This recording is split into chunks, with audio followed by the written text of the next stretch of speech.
المكتب التعاوني للدعوة والإرشاد وتوعية الجاليات بالأحساء.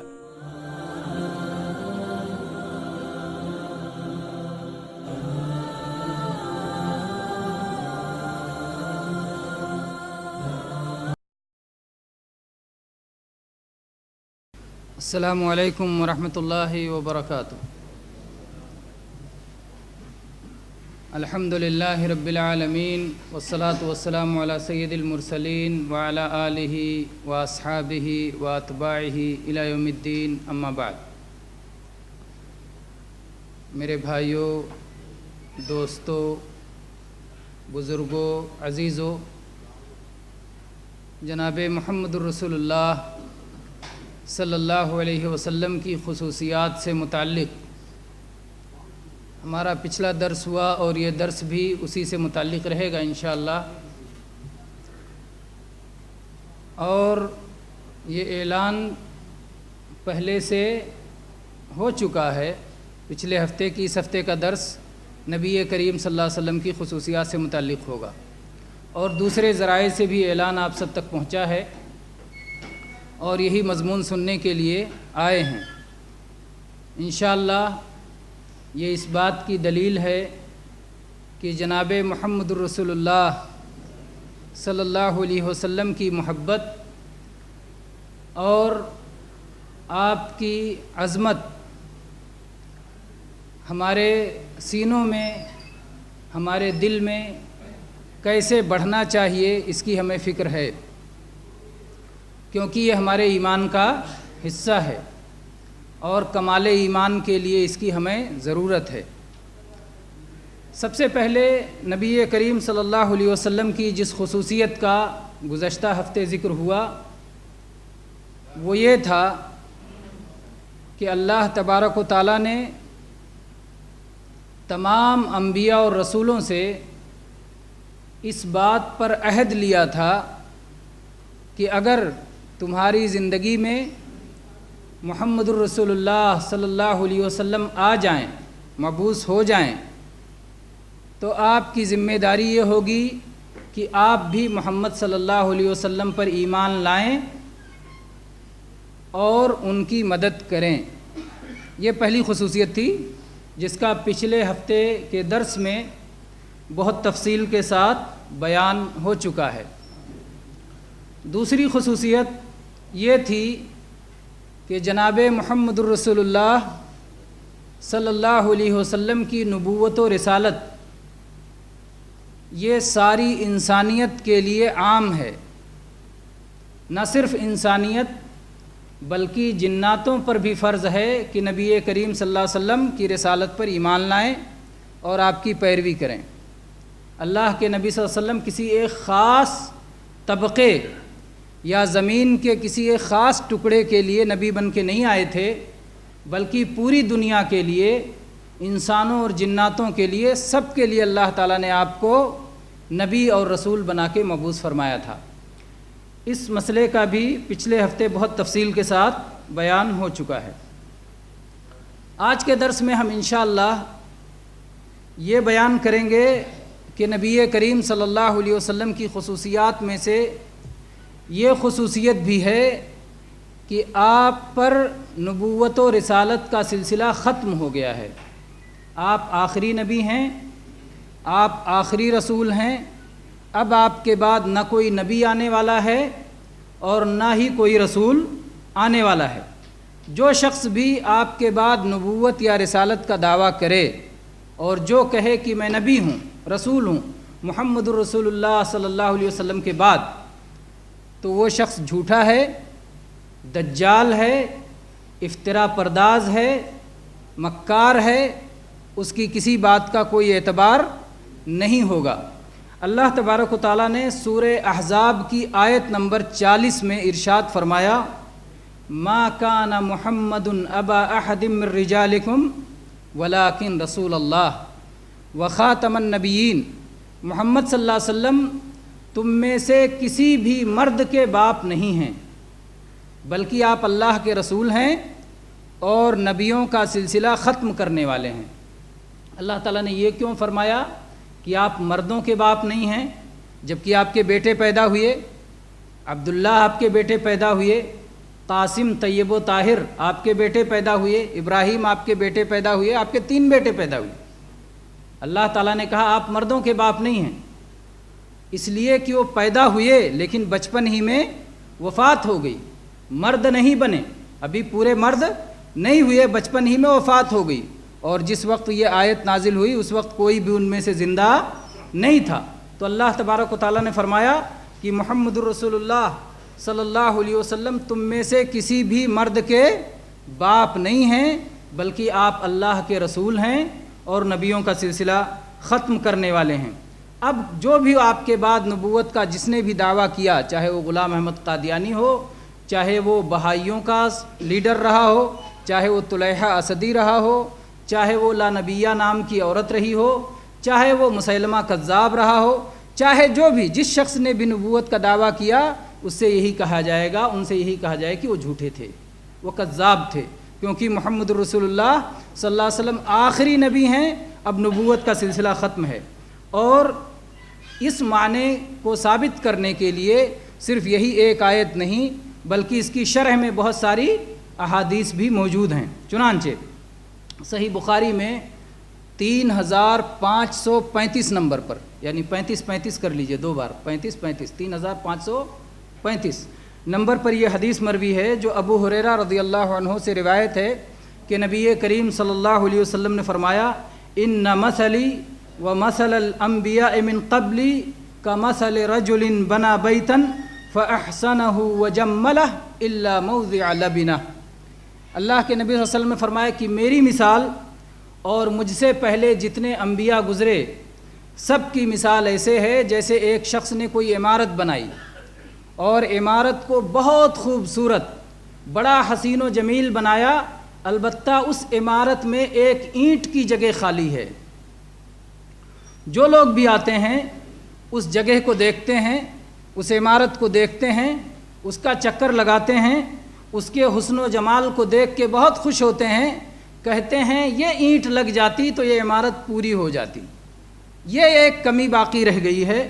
جناب محمد الرسول اللہ صلی اللہ علیہ وسلم فرماتے ہیں فَأَنَا اللَّبِنَةُ وَأَنَا خَاتَمُ النَّبِيِّينَ، میں اس رسالت و نبوت کی عمارت کی آخری اینٹ ہوں، آخری اینٹ ہوں۔ اس اینٹ کے ذریعے سے وہ عمارت جو رسالت و نبوت کی ہے مکمل ہو جاتی ہے، اور میں نبیوں کا سلسلہ ختم کرنے والا ہوں۔ عمارت مکمل ہو گئی، اب اس میں کوئی گنجائش باقی نہیں کہ کوئی اور اینٹ اس کے بعد رکھی جا سکے۔ اسی طرح سے جناب محمد الرسول اللہ صلی اللہ علیہ وسلم کی وہ حدیث بھی دیکھیے جس میں شفاعت کا واقعہ بیان ہوا، یہ بار بار آئے گا، اس میں بہت سارے فضائل اس حدیث شفاعت کے اندر ہیں، جس میں اس کا بھی ذکر ہے کہ جب لوگ آئیں گے عیسیٰ علیہ السلام کے پاس آئیں گے اور کہیں گے آپ چل کے آج سفارش کیجئے، تو کہیں گے نہ، آج میرے سفارش کرنے کے بس کی بات نہیں ہے، آج تو مجھے اپنی جان کی فکر ہے۔ محمد الرسول اللہ صلی اللہ علیہ وسلم کے پاس آپ سب جائیے، لوگ جائیں گے، آپ سے کہیں گے کہ آپ اے محمد صلی اللہ علیہ وسلم، آپ اللہ کے آخری رسول ہیں، آپ چلیے اور ہماری سفارش کیجئے، ہم باقی سارے نبیوں سے، رسولوں سے گزر کے آگے سب سے آخر میں آپ کے پاس پہنچے ہیں۔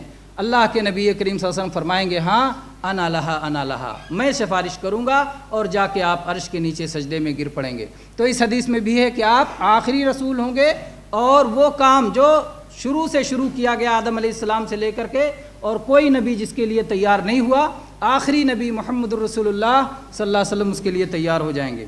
اسی طرح سے وہ حدیث بھی جو بار بار جس کا ذکر آیا اور آگے بھی ذکر آتا رہے گا کہ اللہ کے نبی کریم صلی اللہ علیہ وسلم نے اس میں اپنی 5 یا 6 خصوصیات کا ذکر فرمایا۔ اعطیت خمسا لم یعطہن نبی قبلی، آپ نے کہا 5 چیزیں مجھے دی گئیں جو مجھ سے پہلے کسی نبی کو نہیں عطا کی گئی تھی۔ یا اسی طرح سے دوسری روایت میں آپ نے فرمایا فضلت علی الانبیاء ب6، بقیہ نبیوں پر 6 چیزوں کے ذریعے مجھے فضیلت عطا کی گئی۔ تو جو 5 یا 6 چیزیں ذکر کی گئیں اس میں ایک چیز یہ بھی ہے ختم بی النبیون، میرے ذریعے نبوت کا سلسلہ ختم کر دیا گیا۔ تو یہ بھی آپ کی خصوصیات میں سے ہے۔ آپ جانتے ہیں کلمہ سنتے ہیں، ایک لفظ سنتے ہیں نبی اور ایک لفظ سنتے ہیں رسول۔ نبی سے بڑا درجہ ہوتا ہے رسول کا، نبی وہ ہوتا ہے جس پر اللہ تعالیٰ کی طرف سے وحی تو آتی ہے، لیکن کسی غیر مسلم قوم میں دعوت دینے کے لیے اس کی ذمہ داری نہیں ہوتی، تبلیغ کی اس کی ذمہ داری نہیں ہوتی۔ جیسے آدم علیہ السلام اللہ کے نبی تو ہیں لیکن رسول نہیں، اس لیے کہ ان کے وقت میں کوئی غیر مسلم قوم موجود نہیں تھی۔ سب سے پہلے رسول نوح علیہ السلام ہیں کہ جب وہ آئے تو آدم علیہ السلام کی نسل میں شرک کا وجود ہو چکا تھا، تو اللہ تعالیٰ نے انہیں حکم دیا، رسول بنایا کہ جا کے انہیں توحید کی دعوت دیں۔ تو نبوت چھوٹا درجہ ہے، رسالت اس سے بڑا درجہ ہے۔ تو جب نبوت کا سلسلہ ختم ہو گیا تو رسالت کا درجہ آپ ختم ہو گیا، اس لیے کہ جو رسول ہوگا پہلے نبی ہوگا پھر رسول ہوگا۔ نبی ہونے سے پہلے ڈائریکٹ رسول نہیں ہو سکتا، پہلے نبی ہوگا پھر رسول ہوگا۔ جناب محمد الرسول اللہ صلی اللہ علیہ وسلم کو پہلے اللہ نے نبی بنایا، آپ پہ وحی نازل کی اور تبلیغ کی ذمہ داری نہیں دی۔ اللہ تعالیٰ نے آپ سے فرمایا اقرأ بسم ربک الذی خلق، پڑھیے اپنے اس رب کے نام سے جس نے پیدا فرمایا۔ ان آیات میں جو 5-6 آیات نازل ہوئیں، اس میں کہیں حکم نہیں تھا کہ جا کے آپ لوگوں کو اللہ کے عذاب سے ڈرائیے، اسی لیے علماء کہتے ہیں نبی بِاقرأ، آپ کو نبی بنایا گیا اقرا والی آیات سے۔ اس کے بعد ارسل بالمدثر، اور رسول بنایا گیا مدثر والی آیات سے۔ اس میں اللہ تعالیٰ نے فرمایا یا ایھا المدثر، اے اوڑھ لپیٹ کے سونے والے، قم فانذر، کھڑے ہو جائیے اور لوگوں کو ڈرائیے۔ کس چیز سے ڈرائیے؟ کہ اگر وہ اپنے شرک پہ باقی رہتے ہیں، شرک پہ اڑے رہتے ہیں تو اللہ کا عذاب آئے گا۔ وَرَبَّكَ فَكَبِّرْ، اور اپنے رب کی بڑائی کا اعلان کیجئے، یعنی توحید کو قائم کیجئے، توحید کا اعلان کیجئے، جس میں یہ بتایا جاتا ہے کہ رب ہی سب سے بڑا ہے، باقی سب رب کے آگے چھوٹے ہیں۔ انبیاء بھی چھوٹے، اولیاء بھی چھوٹے، فرشتے بھی چھوٹے، سب چھوٹے، رب سب سے بڑا ہے۔ تو اللہ کے نبی کریم صلی اللہ علیہ وسلم کو یہ ذمہ داری دی تھی اللہ تعالیٰ نے، تو آپ پر نبوت کا سلسلہ ختم ہو گیا۔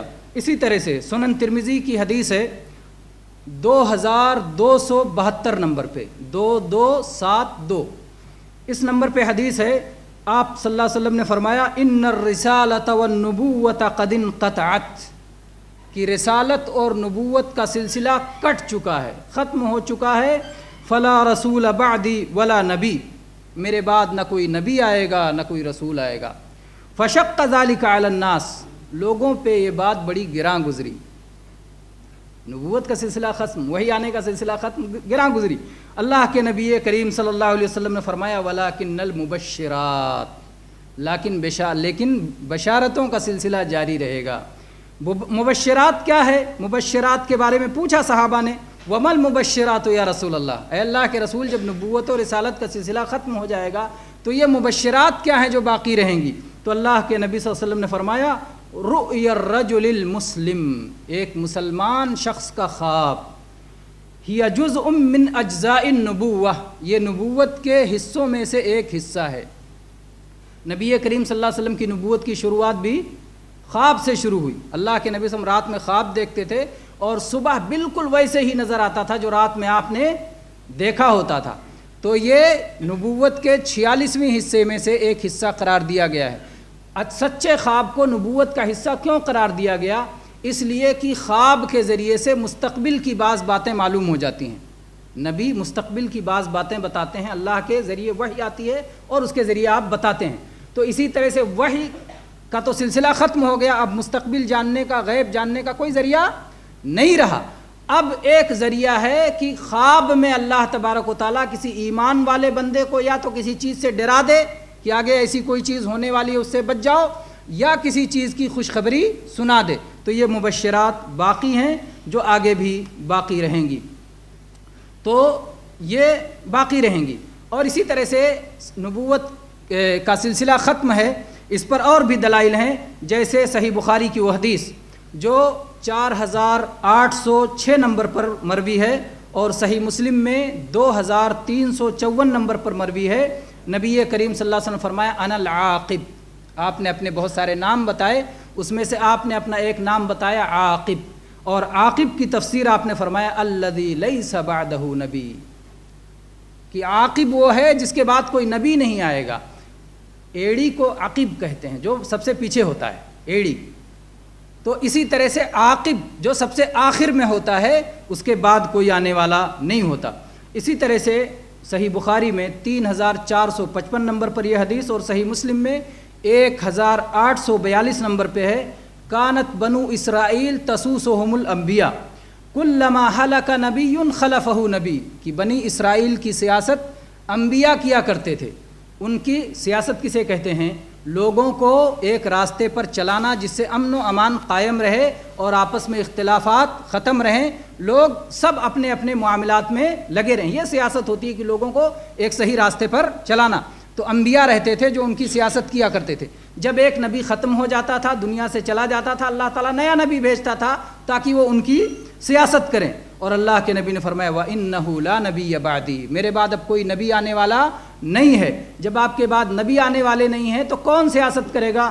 آپ نے فرمایا وَسَيَكُونُ بَعْدِي خُلَفَاء، میرے بعد خلیفہ ہوں گے جو سیاست کریں گے۔ تو آپ جانتے ہیں کہ نبی کریم صلی اللہ علیہ وسلم جب دنیا سے چلے گئے تو پہلے خلیفہ راشد ابو بکر صدیق رضی اللہ عنہ ہوئے، اس کے بعد جب ابو بکر صدیق رضی اللہ عنہ دنیا سے چلے گئے تو ان کے خلیفہ عمر فاروق رضی اللہ عنہ جو ہے خلیفہ ہوئے، قائم مقام ہوئے۔ جب عمر فاروق رضی اللہ عنہ دنیا سے چلے گئے تو عثمان غنی رضی اللہ عنہ ان کے خلیفہ ہوئے۔ ایسے ایک کے بعد ایک خلافت کا سلسلہ جاری رہا۔ تو اس میں کہنا یہ ہے کہ نبی کریم صلی اللہ علیہ وسلم کو اللہ تعالیٰ نے سارے جہانوں کے لیے رحمت بنا کے بھیجا، اور آپ پر نبوت کا سلسلہ اور رسالت کا سلسلہ ختم فرما دیا۔ اللہ نے فرمایا وما ارسلناک الا رحمۃ للعالمین۔ تو یہ آپ کی خصوصیات میں سے ایک خصوصیت ہے کہ آپ پر نبوت اور رسالت کا سلسلہ ختم ہو چکا ہے۔ اب کوئی نبی آنے والا نہیں ہے، اب کوئی رسول آنے والا نہیں ہے، اب کوئی نئی کتاب قرآن کے بعد اترنے والی نہیں ہے، اب کوئی شریعت اور دین آنے والا نہیں ہے۔ اب محمد الرسول اللہ صلی اللہ علیہ وسلم کی شریعت ہی قیامت تک چلے گی، آپ ہی کی اطاعت کرنا ہوگا، آپ ہی کے پیچھے چلنا ہوگا۔ اسی طرح سے نبی کریم صلی اللہ علیہ وسلم کی خصوصیات میں سے یہ ہے کہ آپ اپنی قوم کے لیے امن و امان کا سبب تھے، یعنی جب تک آپ زندہ تھے، جب تک آپ موجود تھے، تب تک اللہ تبارک و تعالیٰ کا عذاب نازل والا نہیں تھا۔ اس سے پہلے کی امتوں کو دیکھیں کہ نبی کے ہوتے ہی عذاب آ گیا۔ نوح علیہ السلام موجود ہیں اور نوح علیہ السلام کی قوم پہ عذاب آ گیا، صالح علیہ السلام موجود ہیں، ان کی قوم پر عذاب آ گیا، شعیب علیہ السلام موجود ہیں، ان کی قوم پر عذاب آ گیا، قوم ہود کے پر ان کی نبی کی موجودگی میں عذاب آ گیا، قوم صالح پر ان کی نبی کی موجودگی میں عذاب آ گیا۔ اس طرح تمام انبیاء کا مسئلہ یہ تھا کہ نبی ہوتے تھے اور ان کی قوم ان کی اطاعت نہیں کرتی تھی، بات نہیں مانتی تھی، نافرمانی کرتی تھی، اللہ تبارک و تعالیٰ ان کی قوم کو ہلاک کر کے نبی کی آنکھیں ٹھنڈی کر دیتا تھا کہ دیکھو تمہارے سامنے تمہارے نافرمانوں کو ہم نے تباہ و برباد کر دیا۔ لیکن نبی کریم صلی اللہ علیہ وسلم کو اللہ نے یہ عزت عطا فرمائی کہ آپ کا موجود رہنا باقی لوگوں کی حفاظت کا سبب تھا، کہ آپ ہیں تو عذاب نہیں آئے گا۔ اللہ تعالیٰ نے امان کی دو چیزیں رکھی ہیں کہ دو چیزوں کی وجہ سے عذاب نہیں آئے گا، ایک تو یہ کہ نبی صلی اللہ علیہ وسلم موجود ہیں، اور دوسرے یہ کہ لوگ اللہ سے معافی مانگتے رہیں، اللہ سے استغفار کرتے رہیں۔ چنانچہ سورہ انفال کی آیت نمبر 33 میں اللہ تعالیٰ نے ارشاد فرمایا وَمَا كَانَ اللَّهُ لِيُعَذِّبَهُمْ وَأَنْتَ فِيهِمْ وَمَا كَانَ اللَّهُ مُعَذِّبَهُمْ وَهُمْ يَسْتَغْفِرُونَ۔ اللہ تبارک و تعالیٰ انہیں عذاب دینے والا نہیں ہے جب تک کہ آپ ان کے درمیان موجود ہیں، وَأَنْتَ فِيهِمْ، آپ ان میں موجود ہیں، عذاب نہیں آئے گا، اور اللہ ان کو تب بھی عذاب نہیں دے گا جب تک وہ اللہ سے معافی مانگتے رہیں گے۔ تو اللہ نے دو امان رکھا، جس میں سے ایک امان یہ ہے کہ اللہ کے نبی کریم صلی اللہ علیہ وسلم، جبکہ آپ کی قوم والوں نے بھی بہت سارے لوگوں نے سرکشی کی، مکہ کے لوگوں نے نافرمانی کی، سرکشی کی، ایذا پہنچایا، آپ کو تکلیف پہنچائی، آپ کو جادوگر کہا، آپ کو جو ہے آپ کے راستوں میں کانٹے بچھائے، آپ کے قتل کی سازش کی، آپ کو آپ کے وطن سے نکالا، کیا تکلیف نہیں تھی جو آپ کو پہنچائی، لیکن اللہ تعالیٰ نے آپ کو امن و امان کا سبب بنایا تھا، اس لیے آپ کے جیتے جی عذاب نہیں آیا آپ کی امت پہ۔ اس سلسلے میں حدیث دیکھیں، صحیح مسلم میں 2531 نمبر پر نبی کریم صلی اللہ علیہ وسلم نے ایک دن صلاۃ مغرب پڑھائی، مغرب کی صلاۃ پڑھائی، اور اس کے بعد آپ بیٹھ گئے اور صحابہ کرام بھی آپ کے ساتھ بیٹھ گئے۔ اللہ کے نبی کریم صلی اللہ علیہ وسلم نے پوچھا کہ آپ لوگ کیوں بیٹھے ہیں؟ مغرب پڑھے، اب آپ جائیے، جا سکتے ہیں۔ لیکن صحابہ کرام نے کہا کہ نہیں، اللہ کے نبی کریم صلی اللہ علیہ وسلم، ہم آپ کے ساتھ بیٹھے ہیں، ہم صلاح کا انتظار کریں گے، آپ کے ساتھ صلاۃ عشاء پڑھ کے پھر جائیں گے۔ ایک صلاح کے بعد اگلی صلاۃ کا انتظار کرنا یہ سرحد کی پہرہ داری کے برابر ہے، بہت بڑا ثواب ہے، جیسے کوئی شخص سرحد کی پہرہ داری کر رہا ہو اور اللہ کی راہ میں اپنی جان دینے کے لیے تیار ہو۔ تو اللہ کے نبی کریم صلی اللہ علیہ وسلم نے ایک صلاح کے بعد دوسری صلاح کے انتظار کو یہ مقام دیا، تو صحابہ نے کہا ابھی ہم نے آپ کے ساتھ عشاء پڑھی ہے، آپ کے ساتھ بیٹھیں گے، فائدہ اٹھائیں گے، آپ کی باتیں سنیں گے، اور اس کے بعد آپ کے ساتھ صلاۃ عشاء ادا کریں گے، اور اس کے بعد جا کر کے ہم پھر جائیں گے۔ اللہ کے نبی کریم صلی اللہ علیہ وسلم اکثر آسمان کی طرف نگاہ اٹھایا کرتے تھے، سوائے صلاۃ کے اندر۔ صلاح کے اندر، نماز کے اندر آسمان کی طرف نگاہیں اٹھانا منع ہے، نہیں صلاح کے درمیان اٹھا سکتے، لیکن اس کے علاوہ اوقات میں اللہ کے نبی صلی اللہ علیہ وسلم اکثر آسمان کی طرف نگاہیں اٹھا کے دیکھا کرتے تھے۔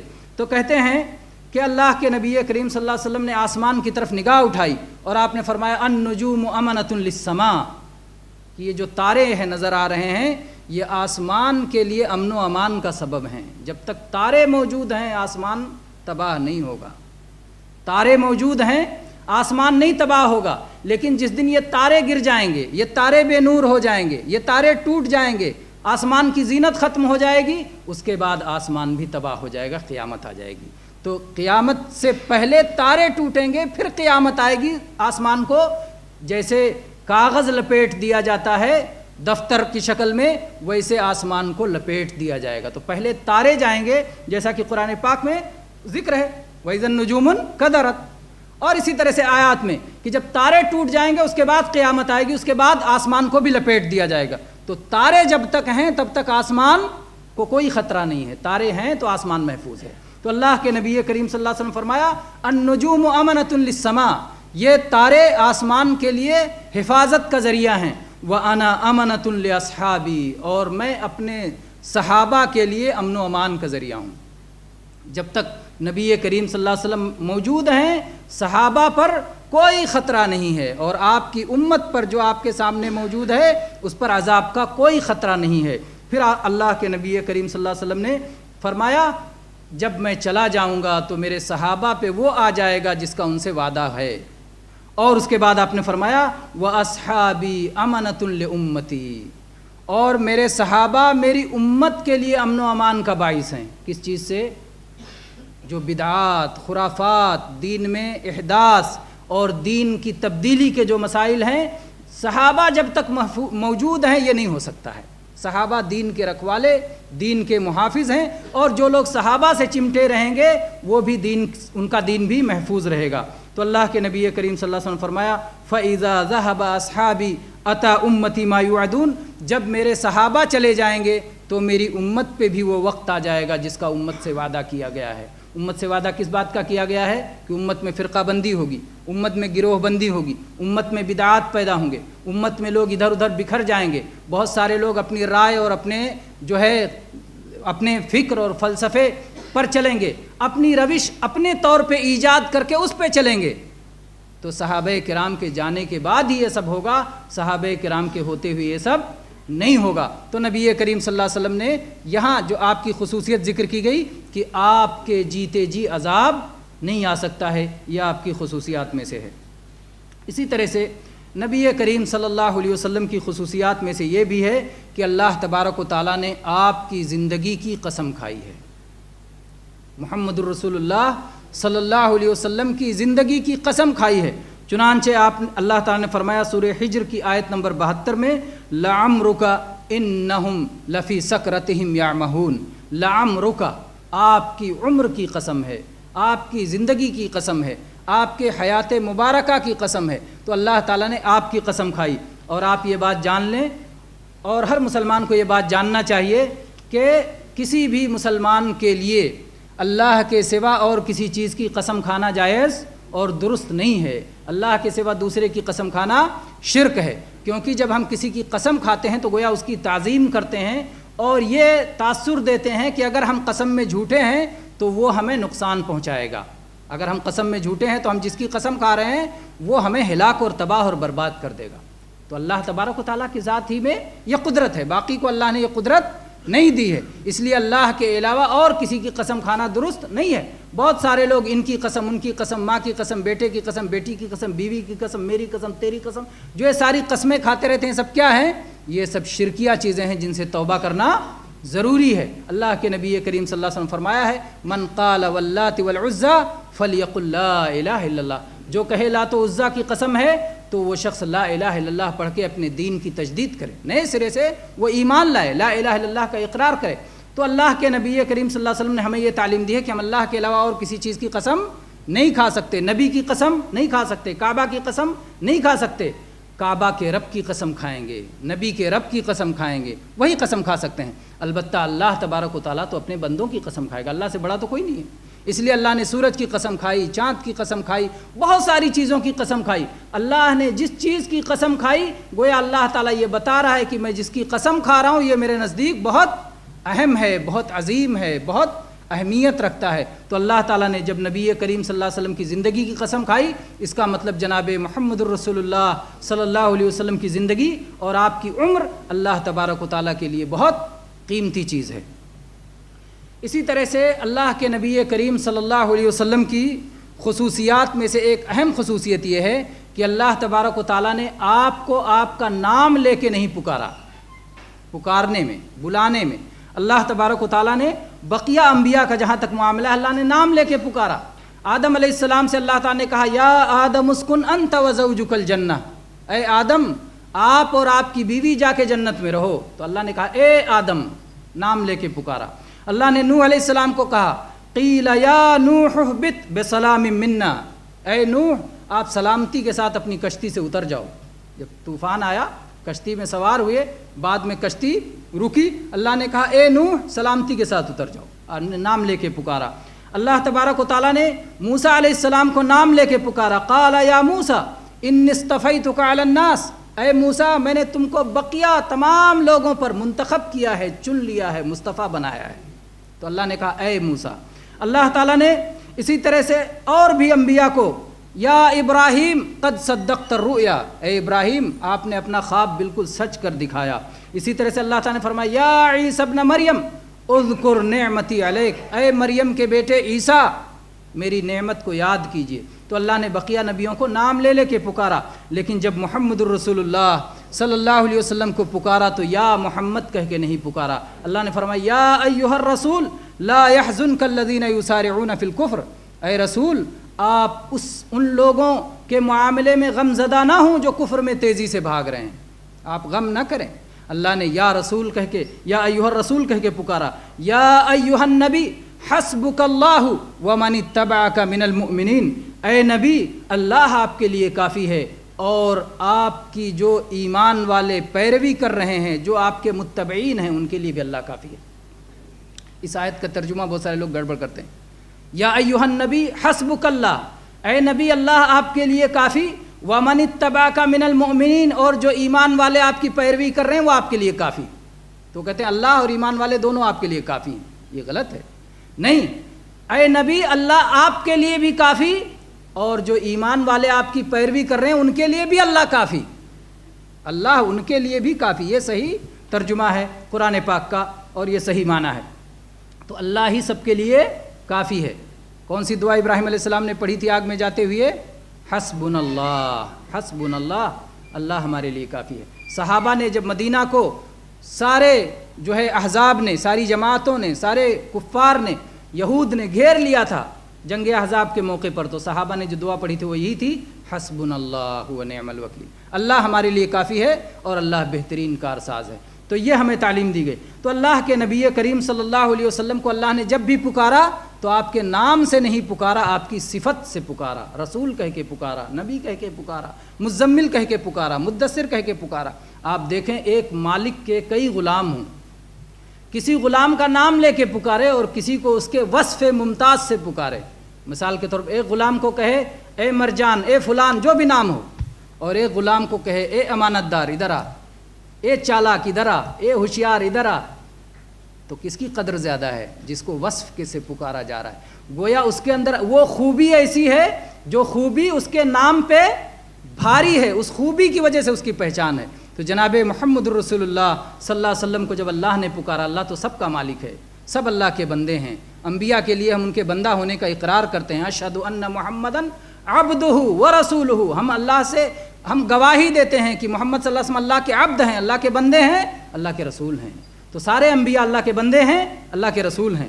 تو بندگی میں اللہ نے اپنے بندے کو پکارا، نام سے نہیں پکارا، اس کی صفت سے پکارا۔ اسی طرح سے جہاں جہاں اللہ نے قرآن میں نام بھی لیا ہے اللہ کے نبی صلی اللہ علیہ وسلم کا، پکارنے کے لیے تو نام نہیں لیا لیکن نام لیا ہے قرآن پاک میں، اس جہاں جہاں نام لیا ہے وہاں وہاں آپ کی صفت نبوت اور رسالت کو بھی ساتھ میں جوڑ دیا ہے۔ چنانچہ قرآن پاک کی وہ آیت اللہ تعالیٰ نے فرمایا محمد الرسول اللہ والذین معہ اشداء علی الکفار رحماء بینہم تراہم رکعا سجدا یبتغون فضلا من اللہ ورضوان، آخر تک آیت۔ تو اللہ نے کہا محمد رسول اللہ، محمد صلی اللہ علیہ وسلم اللہ کے رسول ہیں، تو آپ کا نام لیا تو آپ کی صفت رسالت کا بھی تذکرہ کیا۔ اسی طرح سے سورہ فتح میں یہ ہے، اسی طرح سے سورہ محمد میں اللہ تعالیٰ نے فرمایا وآمنوا بما نزل علی محمد، کہ محمد صلی اللہ علیہ وسلم پر جو نازل کیا گیا اس پر بھی ایمان لاتے ہیں۔ تو محمد صلی اللہ علیہ وسلم پہ کچھ نازل ہو رہا ہے، وحی اتر رہی ہے، قرآن اترا ہے، تو گویا نبوت و رسالت کو بھی ساتھ میں آپ کے نام کے ساتھ ذکر کر دیا گیا۔ اسی طرح سے اللہ تعالیٰ نے فرمایا وما محمد الا رسول قد خلت من قبلہ الرسل، محمد صلی اللہ علیہ وسلم اللہ کے رسول ہی تو ہیں، آپ سے پہلے بہت سارے رسول اس دنیا میں آئے اور دنیا سے چلے گئے۔ کیا اگر وہ مر جائیں، وفات پا جائیں یا قتل کر دیے جائیں تو کیا تم دین چھوڑ کے پلٹ جاؤ گے؟ اور جو ایسا کرے گا وہ اللہ کا کچھ بگاڑ نہیں پائے گا، اللہ تعالیٰ شکر گزاروں کو بدلہ دے گا۔ تو اللہ تعالیٰ نے وہاں بھی جب آپ کا نام لیا تو آپ کی رسالت کا بھی تذکرہ کیا۔ اسی طرح سے اللہ تعالیٰ نے جب یہ ادب، یہ احترام ملحوظ رکھا، اپنے نبی کو یہ مقام دیا کہ یا ایھا النبی یا ایھا الرسول کہا جائے، تو امت کو بھی اللہ نے یہ تعلیم دی کہ ہم بھی آپ کو یا محمد کہہ کے آپ کا نام لے کے نہ پکارا کریں۔ اور چنانچہ اللہ تعالیٰ نے قرآن پاک میں سورہ نور کی آیت نمبر 63 میں ارشاد فرمایا لا تجعلوا دعاء الرسول بینکم کدعاء بعضکم بعضا، رسول کو پکارنا تم ایسے نہ بناؤ جیسے آپس میں ایک دوسرے کو پکارتے ہو۔ آپس میں دوسرے کو پکارنا ہے تو نام لے کے پکاریں، اے خالد، اے عبد الرحیم، اے فلان، کسی کا بھی نام لیتے ہیں تو نام لے کے ڈائریکٹ پکارتے ہیں۔ اللہ نے کہا نہیں، آپس میں جیسے پکارتے ہو ایک دوسرے کو ویسے نبی کو نہ پکارو۔ دوسرا معنی اس آیت کا یہ بھی بنتا ہے کہ جیسے آپس میں ایک دوسرے کو پکار کو بنا لیا ویسے نبی کی پکار کو نہ سمجھو۔ آپس میں کوئی پکارے اے فلان ادھر آؤ، آپ پھر بھی نہیں سنے، انسنی کیے چلے گئے، لیکن نبی کی جہاں پکار ہو وہاں انسنی کرنے کا آپ کو حق نہیں ہے۔ نبی پکارے آ جاؤ، نبی حکم دیں مان لو، نبی روک دیں رک جاؤ، وہاں آپ کو اختیار نہیں ہے کہ نبی صلی اللہ علیہ وسلم کی پکار بھی ہے، آپ کی حدیث بھی ہے، آپ کی تعلیم بھی ہے، آپ کا حکم بھی ہے، اس کے باوجود انسنی کر کے نکل جائے تو کسی امتی کو اس بات کا اختیار نہیں ہے۔ اسی طرح سے پچھلی امتوں کے لوگ یہ ادب نہیں جانتے تھے، چنانچہ وہ لوگ اپنے نبیوں کا ڈائریکٹ نام لے کے پکارتے تھے۔ اور چنانچہ موسیٰ علیہ السلام کے تعلق سے اللہ تعالیٰ نے فرمایا قالوا یا موسیٰ اجعل لنا الہا کما لہم آلہہ، ان لوگوں نے کہا اے موسیٰ جیسے ہمارے دشمنوں کے پاس معبود ہیں ہمارے لیے بھی معبود بنا دیجیے۔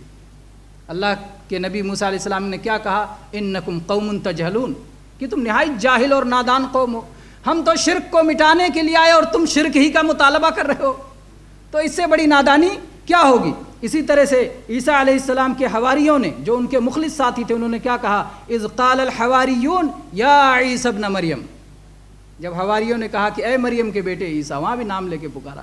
لیکن محمد الرسول اللہ صلی اللہ علیہ وسلم کے امتیوں نے ایسا نہیں کیا، نبی کریم صلی اللہ علیہ وسلم کے صحابہ نے کبھی ایسا نہیں کیا کہ آپ کو نام لے کے آپ کو پکارا ہو، بلکہ ہمیشہ یا نبی اللہ یا رسول اللہ کہہ کر کے ہی آپ کو پکارتے تھے۔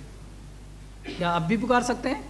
اب نہیں پکار سکتے آپ یہاں سے بیٹھے بیٹھے۔ ہاں جب قبر مبارک پہ پہنچیں تو صحابہ کرام کی سنت کے مطابق وہاں کہہ سکتے ہیں الصلاۃ والسلام علیکہ یا رسول اللہ، اس کے بعد بغل میں الصلاۃ والسلام علیکہ یا ابا بکر، السلام علیکہ یا عمر، نبی صلی اللہ علیہ وسلم کے لیے بھی، اور آپ کے بغل میں جو ابو بکر اور عمر ہیں ان کے لیے بھی سلام کہیں گے تو مخاطب کر کے سلام کہیں گے۔ یہ سلام دعا ہے، سلام تحیہ نہیں ہے۔ جیسے ہم قبرستان پہ جاتے ہیں تو کہتے ہیں السلام علیکم اہل الدیار من المؤمنین والمسلمین، یا دوسرے الفاظ میں السلام علیکم یا اہل، اے قبر والو تم پر اللہ کی سلامتی ہو۔ تو یہ تحیہ نہیں ہے جس کا ہم ان سے جواب چاہتے ہیں۔ جیسے ہم آپس میں ایک دوسرے سے سلام کرتے ہیں تو ہم کہتے ہیں السلام علیکم، تو ہم جواب چاہتے ہیں کہ آپ بھی کہو وعلیکم السلام، لیکن جب قبر والوں سے سلام کرتے ہیں تو ہم جواب نہیں چاہتے بلکہ ہم اللہ سے ان کے لیے دعا کرتے ہیں۔ اللہ کے نبی کریم صلی اللہ علیہ وسلم کی اور بھی بہت ساری خصوصیات ہیں تیزی سے ہم ایک دو خصوصیت کا اور ذکر کر کے پھر درس کو ختم کرتے ہیں۔ اللہ کے نبی کریم صلی اللہ علیہ وسلم کی ایک خصوصیت یہ بھی تھی کہ اللہ تبارک و تعالیٰ نے آپ کو جامع کلمات سے نوازا تھا، جیسا کہ آپ صلی اللہ علیہ وسلم فرمایا اوتیت جوامع الکلم، مجھے جامع کلمات سے نوازا گیا۔ جامع کلمات کا مطلب کیا ہے کہ چھوٹی سی بات آپ کہتے تھے اور اس کی شرح و تفسیر میں دریا کے دریا موجزن ہیں۔ آپ صلی اللہ علیہ وسلم فرمایا انما الاعمال بالنیات، عمل کا دار و مدار نیت پر ہے۔ یہ حدیث ایسی ہے کہ کوئی بھی عمل لے آئی سب پہ فٹ ہو جاتی ہے۔ اسی لیے اہل علم نے کہا کہ یہ علم کی چوتھائی ہے، کسی نے کہا یہ آدھا علم ہے، کسی نے کہا یہ آدھا دین ہے۔ انما الاعمال بالنیات، عمل کا دار و مدار نیت پہ، جیسی نیت ہوگی ویسا بدلہ ملنے والا ہے۔ اب چاہے صلاۃ کا مسئلہ ہو، زکوٰۃ کا مسئلہ ہو، صوم کا مسئلہ ہو، حج کا مسئلہ ہو، تجارت کا مسئلہ ہو، نکاح کا مسئلہ ہو، اور بھی دوسرے معاملات ہوں، سب میں نیت کا اثر ہوگا۔ تو یہ حدیث سب میں فٹ آتی ہے۔ اسی طرح سے آپ صلی اللہ علیہ وسلم فرمایا دع ما یریبک الی ما لا یریبک، وہ کام چھوڑ دو جو شک و شبہ والا ہے، ایسا کام کرو جو شک و شبہ سے پاک ہے۔ یہ بھی بہت عظیم الشان حدیث ہے۔ اسی طرح سے اور بھی احادیث ہیں۔ آپ صلی اللہ علیہ وسلم فرمایا اتق اللہ حیث ما کنت، جہاں بھی رہو اللہ سے ڈرتے رہو، تنہائی میں رہو، لوگوں کے مجمع میں رہو، غم میں رہو، خوشی میں رہو، شہروں میں رہو، گاؤں میں رہو، جو ہے فضاؤں میں رہو کہ زمین پہ رہو، سواری میں رہو کہ پیدل رہو، بازار میں رہو کہ گھر میں رہو، کہاں رہو، حیث ما کنت، جہاں بھی رہو اللہ سے ڈرتے رہو، اللہ کی پرہیزگاری اختیار کیے رہو۔ یہ ہر نیکی کی کنجی ہے۔ اسی طرح سے آپ نے فرمایا بہت ساری احادیث ہیں جو اس کی مثال ہیں کہ حدیث کی آپ شرح کرتے جائیں اور اس میں دریا کا دریا موجود ہے اور آپ کے الفاظ مختصر سے ہیں۔ تو یہ اللہ کے نبی صلی اللہ علیہ وسلم کو اللہ تعالیٰ نے اس خصوصیت سے نوازا تھا۔ اسی طرح سے آپ کی خصوصیات میں سے یہ بھی ہے، آپ فرماتے ہیں نصرت بالرعب مسیرۃ شہر، یہ حدیث صحیح بخاری میں 335 نمبر پر موجود ہے، جس کا ٹکڑے بار بار ذکر کیے گئے کہ 5 چیزوں میں آپ کو فضیلت عطا کی گئی، 6 چیزوں میں آپ کو فضیلت عطا کی گئی۔ تو وہی حدیث ہے کہ 5 چیزیں جو آپ سے پہلے کسی کو نہیں دی گئی تھیں، اس میں سے ایک چیز ہے نصرت بالرعب مسیرۃ شہر، کہ 1 مہینے کی مسافت ہی سے رعب کے ذریعے اللہ نے میری مدد فرمائی ہے۔ اللہ کے نبی کریم صلی اللہ علیہ وسلم جب دشمن پہ حملہ کرنے کے لیے نکلتے تھے، 1 مہینہ پہنچنے میں بھی وقت ہوتا تھا اور دشمن تبھی سے کانپ اٹھتا تھا، ڈر جاتا تھا اور خوف زدہ ہو جاتا تھا، دہشت زدہ ہو جاتا تھا کہ محمد رسول اللہ صلی اللہ علیہ وسلم آ رہے ہیں۔ تو یہ اللہ تبارک و تعالیٰ کی طرف سے آپ کو خصوصیت عطا فرمائی گئی تھی۔ اسی طرح سے آپ صلی اللہ علیہ وسلم کی خصوصیات میں سے اللہ تعالیٰ نے یہ خصوصیت بھی دی تھی کہ آپ نے فرمایا اعطیت مفاتح خزائن الارض، کہ مجھے زمین کے خزانوں کی چابیاں دی گئی ہیں، زمین کے خزانوں کی چابیاں دی گئی ہیں۔ اور اسی طرح سے ابو ہریرہ رضی اللہ عنہ کی روایت صحیح بخاری میں 2977 نمبر پہ کہ اللہ کے نبی صلی اللہ علیہ وسلم نے فرمایا کہ مجھے زمین کے خزانے دیے گئے، اور ابو ہریرہ رضی اللہ عنہ فرماتے ہیں وقد ذهب رسول اللہ صلی اللہ علیہ وسلم وانتم تنتسلونها، کہ اللہ کے نبی صلی اللہ علیہ وسلم تو چلے گئے لیکن وہ خزانے تم نکال رہے ہو۔ اللہ کے نبی صلی اللہ علیہ وسلم کے زمانے میں سب تو فتح نہیں ہو گیا، روم فتح نہیں ہوا، فارس فتح نہیں ہوا، یہ سب خزانے تھے۔ اللہ کے نبی نے جو پیشین گوئی کی تھی وہ سچ ہو کے رہا کہ یہ خزانے اللہ نے مجھے دیے ہیں، میری امت کو ملیں گے۔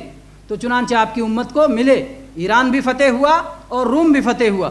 چنانچہ دوسری حدیث میں جو صحیح مسلم میں ہے 2889 نمبر پہ حدیث موجود ہے، آپ نے فرمایا اعطیت الکنزین الاحمر والابیض، مجھے دونوں خزانے سفید بھی اور جو ہے سنہرا بھی، دونوں خزانے مجھے دیے گئے ہیں۔ وہ دونوں خزانے کون ہیں؟ چاندی بھی اور سونا بھی۔ عام طور پر روم کے لوگ چاندی کو اپنا خزانہ بنا کے رکھتے تھے اور عام طور پہ ایران کے لوگ سونے کو اپنا خزانہ بنا کے رکھتے تھے۔ تو یہاں سے بکثرت سونا ملا مسلمانوں کو ایران کے فتح میں، اور روم میں بکثرت چاندی ملی مسلمانوں کو، اور اللہ کے نبی کریم صلی اللہ علیہ وسلم اس کی پیشین گوئی پہلے سے کر کے گئے تھے۔ تو یہ بھی آپ کی خصوصیات میں سے ہے کہ اور بقیہ انبیاء جو آئے ان کو اللہ تعالیٰ نے سارے خزانے اس طرح ان کو اور ان کی امتوں کو عطا نہیں کیے تھے، جبکہ اللہ کے نبی کریم صلی اللہ علیہ وسلم کو یہ خزانے اللہ تعالیٰ نے عطا فرمائے۔ نبی کریم صلی اللہ علیہ وسلم کی اور بھی خصوصیات ہیں جن کا تذکرہ ہم انشاءاللہ اگلے دروس میں کریں گے۔ آج کے لیے اس پر اکتفا کرتے ہیں، اور بہت ساری خصوصیات ہیں جن کا ہم تذکرہ انشاءاللہ اگلے دروس میں کریں گے۔ اقول قولی ھذا واستغفر اللہ لی ولکم من کل ذنب فاستغفروہ انہ ھو الغفور الرحیم۔